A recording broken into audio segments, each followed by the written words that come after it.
दोस्तों स्वागत करते हैं एसपीडी न्यूज के ताजा बुलेटिन में, जहां पर हम लेकर आते हैं देश की राजनीति समेत कुछ बड़ी खबरें। दोस्तों हमारे देश में जिस तरीके से कोरोना के मामले अब कम होते जा रहे हैं, ऐसे में कुछ राज्यों ने तो ढील देना भी शुरू कर दिया है। ऐसे में पीएम मोदी ने लाइव आकर एक बड़ी घोषणा कर दी है। इस वीडियो में इन घोषणाओं के बारे में भी जानेंगे और साथ ही जानेंगे कोरोना के नए अपडेट और सरकार द्वारा की गई नई घोषणाओं के बारे में। इसलिए दोस्तों आप लोगों से एक अनुरोध है कि इस वीडियो को शुरू से लेकर अंत तक जरूर देखें, जिससे कि आपसे कोई भी खबरें मिस ना हो पाए। दोस्तों खबरों को शुरू करें उससे पहले अगर आप हमारे चैनल पर नए हैं तो चैनल को सब्सक्राइब करके घंटी के बटन को जरूर दबाएं, जिससे कि इसी तरीके की लेटेस्ट वीडियो आप तक सबसे पहले पहुंच सके। और इसी के साथ दोस्तों आज की पहली बड़ी खबर कि 10वीं और 12वीं बोर्ड के लिए नए शेड्यूल का ऐलान। अब साल में 2 बार होंगी परीक्षाएं। दोस्तों यहाँ पर आपको बता दें कि सीबीएसई ने 2021-22 सत्र की 10वीं और 12वीं की बोर्ड की परीक्षाओं को लेकर एक बड़ा ऐलान किया है। एक खबर के मुताबिक साल 2021-22 के पाठ्यक्रम को 2 टर्म में विभाजित किया जाएगा। पहले सत्र की परीक्षाएं नवंबर-दिसंबर के महीने में होंगी, जबकि दूसरे सत्र की परीक्षाएं मार्च और अप्रैल में करवाई जाएंगी। परीक्षा को 2 बार में कराए जाने का फैसला कोरोना वायरस के कारण लिया गया है। सिलेबस इस महीने के आखिर तक जारी कर दिया जाएगा। दोस्तों यहाँ पर आपको बता दें कि सीबीएसई ने बताया कि शुरुआती परीक्षा 90 मिनट की होगी और इस पेपर में बहुविकल्पीय प्रश्न पूछे जाएंगे, जबकि दूसरे सत्र की परीक्षा को वार्षिक परीक्षा माना जाएगा जो 2 घंटे की होगी। और इसी के साथ दोस्तों अगली बड़ी खबर की सिंधिया, राणे, पशुपति समेत ये नेता दिल्ली तलब, क्या केंद्र में बनेंगे मंत्री? दोस्तों यहाँ पर आपको बता दें कि केंद्रीय कैबिनेट में विस्तार के अटकलों के बीच राजनीतिक हलचल तेज हो गई है। माना तो ये जा रहा है कि मोदी कैबिनेट में इसी हफ्ते बड़ा बदलाव हो सकता है। ऐसे में हर किसी की नजर इस पर है कि किसे केंद्रीय कैबिनेट में शामिल होने का मौका मिलेगा। इन तमाम कयासों के बीच कई नेताओं को नई दिल्ली बुलाया गया है। दोस्तों आपको बता दें कि इसमें राज्यसभा सांसद ज्योतिरादित्य सिंधिया, महाराष्ट्र के पार्टी के बड़े नेता नारायण राणे, असम के पूर्व मुख्यमंत्री सर्बानंद सोनोवाल को नई दिल्ली तलब किया गया है। इनके केंद्रीय कैबिनेट में शामिल होने की अटकलें तेज हो गई हैं। और इसी के साथ दोस्तों अगली बड़ी खबर की देश में 111 दिन में सबसे कम दैनिक मामले, 24 घंटे में कोविड-19 के सिर्फ 34,700 नए केस। दोस्तों यहाँ पर आपको बता दें कि भारत में कोरोना वायरस की दूसरी लहर सुस्त पड़ गई है। करीबन 4 महीने के बाद पहली बार देश में कोरोना मरीजों की संख्या सबसे कम दर्ज की गई है। बीते 24 घंटे में 34,703 मामले दर्ज किए गए, जिससे कि कुल मरीजों की संख्या बढ़कर 3,06,19,932 हो गई है। और इसी दौरान 553 और मरीजों की मौत हो गई है, जिससे कि मृतकों की संख्या बढ़कर 4,03,281 हो गई है। और इसी के साथ दोस्तों अगली बड़ी खबर की दिल्ली के लिए रवाना हुए कैप्टन अमरिंदर, सिद्धू से घमासान पर आज होगा फाइनल फैसला। दोस्तों यहाँ पर आपको बता दें कि पंजाब में सिद्धू बनाम कैप्टन घमासान, इस पर आज फाइनल फैसला हो सकता है। सीएम अरविंदर सिंह दिल्ली के लिए रवाना हो गए हैं। दिल्ली में कैप्टन अमरिंदर कांग्रेस अध्यक्ष सोनिया गांधी से मुलाकात करेंगे। दोस्तों आपको बता दें कि सूत्रों के मुताबिक अमरिंदर सिंह की मुलाकात राहुल गांधी से भी हो सकती है।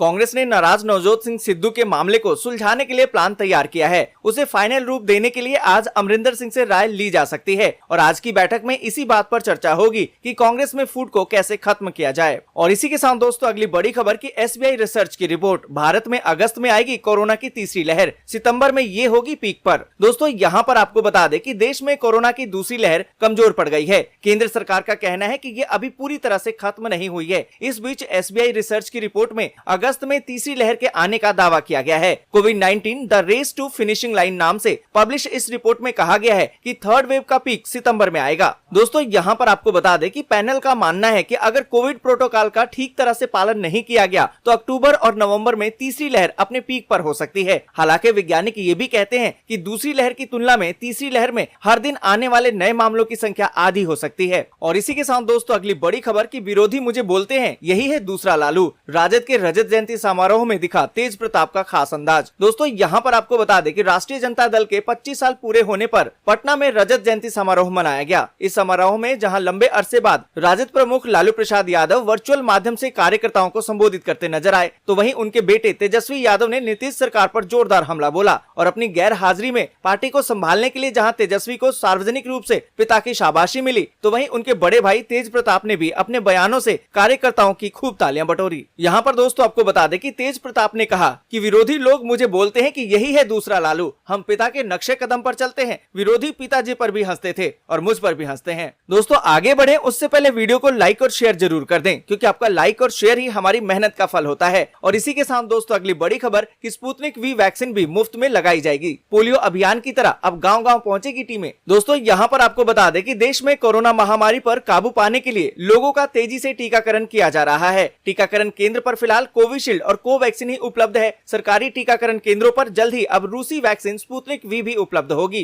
दोस्तों आपको बता दें कि कोविड-19 कार्य समूह के अध्यक्ष डॉक्टर एन.के. अरोड़ा ने बताया कि टीकाकरण केंद्रों पर स्पुतनिक वी वैक्सीन अब मुफ्त में उपलब्ध करवाई जाएगी। उन्होंने कहा कि अभी स्पुतनिक वी केवल निजी अस्पतालों में ही उपलब्ध है। हम इसे हमारे मुफ्त टीकाकरण कार्यक्रम के तहत उपलब्ध कराना चाहते हैं, लेकिन ये वैक्सीन की सप्लाई पर निर्भर करेगा। और इसी के साथ दोस्तों अगली बड़ी खबर की कांग्रेस में बड़े बदलाव की हवा, गांधी परिवार से बाहर का अध्यक्ष अब बना सकती है पार्टी। दोस्तों यहाँ पर आपको बता दें कि कांग्रेस में अगले कुछ दिनों में शीर्ष स्तर पर बड़े बदलाव हो सकते हैं। संगठन से लेकर राज्यों तक इसका असर देखा जा सकता है। पार्टी के अंदर उठ रहे तमाम विरोधाभासी आवाजों और दूसरे सहयोगी दलों के दबाव के बीच पार्टी अब खुद को सक्रिय मोड में दिखाना चाहती है। सूत्रों की माने तो पार्टी में बड़े बदलाव के लिए 3 फार्मूले तय किए गए हैं। दोस्तों यहाँ पर आपको बता दें कि इसके तहत पार्टी को गैर गांधी परिवार से अध्यक्ष का पद मिल सकता है। इसका विकल्प इसलिए बनाया जा रहा है कि राहुल गांधी अभी भी परिवार से अलग किसी को अध्यक्ष बनाने की बात पर कायम है। और इसी के साथ दोस्तों अगली बड़ी खबर कि 1 अगस्त से बदल जाएंगे बैंक के नियम, जानिए आपकी जेब पर कितना पड़ेगा भारी। दोस्तों यहाँ पर आपको बता दें कि अगर आप आईसीआईसीआई बैंक के ग्राहक हैं तो ये खबर आपके लिए बेहद ही महत्वपूर्ण है। आईसीआईसीआई बैंक ने डोमेस्टिक सेविंग अकाउंट होल्डर्स के चार्जेस में कुछ बदलाव किया है। इसके लिए बैंक ने एक नोटिफिकेशन भी जारी कर दिया है। बैंक अब डोमेस्टिक सेविंग अकाउंट होल्डर्स के लिए कैश ट्रांजैक्शन में लिमिट, एटीएम इंटरचार्ज और चेकबुक चार्ज की दरों में बदलाव करने की तैयारी में है।